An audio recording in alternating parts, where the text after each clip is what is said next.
তোর এই চোখ দুটাতে আমি অন্ধ করতে পারতাম। তোর পাশে যে একটা লোক রাস্তায় শুয়ে আছে পাগল, কিছুই বোঝে না, আমি তো তোরে ওই রকম শুয়ে রাখতে পারতাম। তুই দেখলি না কেন হাম্মক?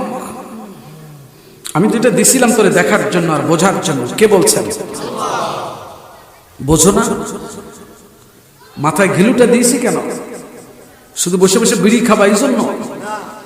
ঘিলু দিয়েছি শুধু সুদে আর ঘুষে আর অবৈধ পথে পয়সা উপার্জন করবে এই জন্য? কিছুই বোঝস না, তুই মরবি এইটাও বোঝস না। তোর বাপ গেছে, তোর তালই গেছে, তোর 14 গোষ্ঠী গেছে একই জমিনের উপরে দাঁড়ানো। তোর বাপের, তোর দাদার বাপ বলেছিল আমি মালিক, সেটা খেয়ে ফেলেছে জমিন। এরপরে তোর দাদা বলেছিল সেটাও নাই, তোর বাপ বলেছিল সেটাও নাই, তুই বলছো তুই থাকবি না। বোধ নাই, আকল নাই, বুঝো না তুই এগুলো? একটা গরু ছাগলের চাইতে তোর বোধটা ভূতা হয়ে গেছে। একটা গরু পর্যন্ত আমার হুকুমকে অমান্য করে না, একটা কুত্তা পর্যন্ত আমি যে উদ্দেশ্যে সৃষ্টি করেছি সেটাই করছে। কোন কোন শীতের রাত আমি কুকুরকে বলেছি তুই ওর বাড়ির দরজায় বসে বসে সারাটা রাত পাহারাদারি করবি, ওর ফেলে দেওয়া ভাতের মার খেয়ে। কুকুর সারাটা রাত পাহারাদারি করলো, কেউ একজন আসলে ঘেউ ঘেউ করে উঠলো, এটা ওর ডিউটি। আর তোরে খাওয়াইয়া কম্বলের মধ্যে শোয়াইয়া ঘুম পাড়াই দিলাম, ফজরের আজান হলো, তুই উঠলি না, তুই উঠলি না। তাহলে তুই তো আমার কাছে একটা কুকুরের মতো না, বালহুম আদাল, বরং তার চাইতে খারাপ। কে বলেছেন? কে বলেছেন? এবার আসুন আমার ভাইয়েরা, পৃথিবী শান্ত, কিন্তু আল্লাহ রাব্বুল আলামিন মাঝে মাঝে দেখায় দেন বান্দারে এইটা তুই মনে করিস না তোর ইচ্ছায় শান্ত হয়ে আছে।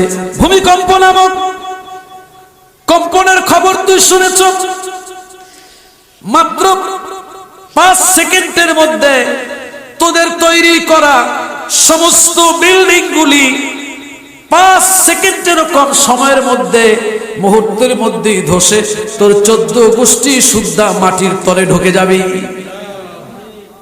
এটা তো আমি দেখাই মাঝে মাঝে যে এইটা যেরকম শান্ত দেখতেছো, এটা একটা দৈত্য, এটা ভয়ঙ্কর। এই দৈত্যের উপরে তুই আরোহণ করছো, ওটার আমি থামায় রাখছি। কিন্তু এইটা যদি নড়ে চড়ে ওঠে তাহলে পৃথিবীর কেউ থাকবে না। কে বলছেন? হ্যাঁ, সূরা জিলজালে আল্লাহ রাব্বুল আলামিন সতর্ক করেছে একটা মহাকম্পন আছে। ইদা জুলজিলাতিল আরদু জিলজালাহা ওয়া আখরাজাতিল আরদু আসকালাহা ওয়া ক্বালাল ইনসানু মা লাহা ইয়াওমাইযিন তুহাদ্দিসু আখবারাহা। হ্যাঁ মুমিন ভাইরা, ইদা জুলজিলাতিল আরদু জিলজালাহা, এই সূরাটা জানেন? যারা জানেন পড়েন। ইদা জুলজিলাতিল আরদু জিলজালাহা ওয়া আখরাজাতিল আরদু আসকালাহা। আল্লাহ তাআলা বলেছেন যখন পৃথিবীটা ঝাঁকুনির পর ঝাঁকুনি খাবে, প্রচন্ড ভাবে এটা প্রকম্পিত হবে, অর্থাৎ চূড়ান্ত ঝাঁকুনি, যার নাম কিয়ামত। সুবহানাল্লাহ বলেন। মাঝে মাঝে একটু ঝাঁকি দেয় না, একটুখানি শুনছেন না? এই যে বাংলাদেশে হয়ে গেল কয়েকদিন আগে, একটু ঝাঁকুনি মারছে। আল্লাহ তাআলা বলেন বান্দারে একটা সময় আসবে, ইদা জুলজিলাতিল আরদু জিলজালাহা, যখন এই পৃথিবীটা প্রবলভাবে ঝাঁকুনি খাবে, ঝাঁকুনির সঙ্গে সঙ্গে এর উপরে থাকা সমস্ত প্রাসাদগুলি আর মানুষের তৈরি তামাম বাড়িঘরগুলি একেবারে চূর্ণ বিচূর্ণ হয়ে আটার মতো হয়ে যাবে।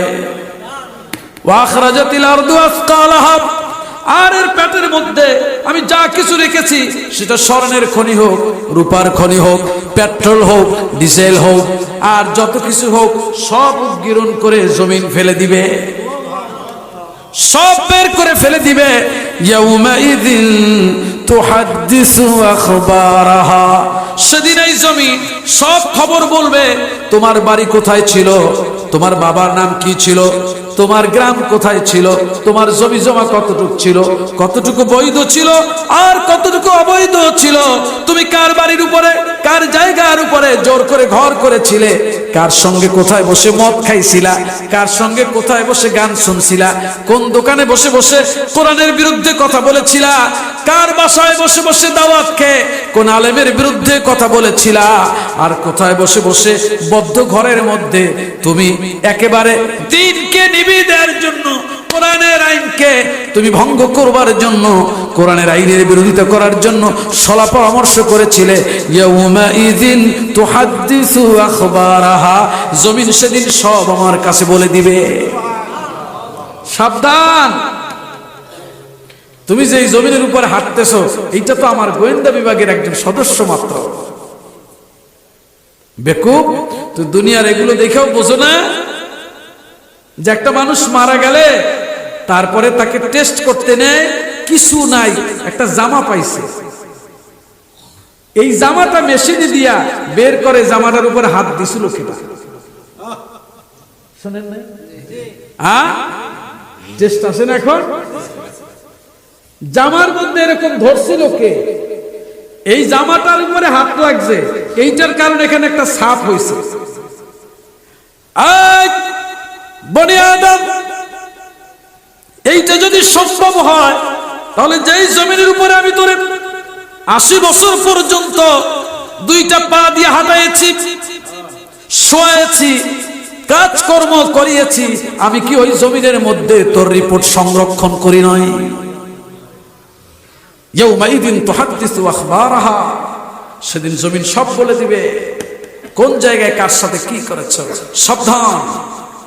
وآتاكم من كل ما سألتموه وإن تعدوا نعمة الله لا تحصوها إن الإنسان لظلوم كفار। আল্লাহ তাআলা তিনি তোমাদেরকে এমন সব কিছু দিয়েছেন যা তোমরা চাও নাই, আবার এমন সব দিয়েছেন যা তোমরা চেয়েছো। যদি আল্লাহর নিয়ামত গুনতে চাও গুনতে পারবে না।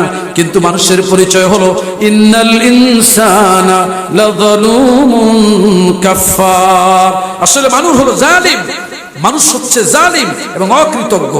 ইয়ালামু আন্নাল্লাহা ইউহয়িল আরদা বা'দা মাউতিহা قد بينا لكم الآيات لعلكم تعقلون। জেনে রাখো, কে বলছেন? জেনে রাখো, নিশ্চয়ই আল্লাহ তাআলা মৃত জমিনকে জিন্দা করে দেন, আর আমি তোমাদের জন্য নিদর্শনগুলিরে পরিষ্কার করে দিয়েছি।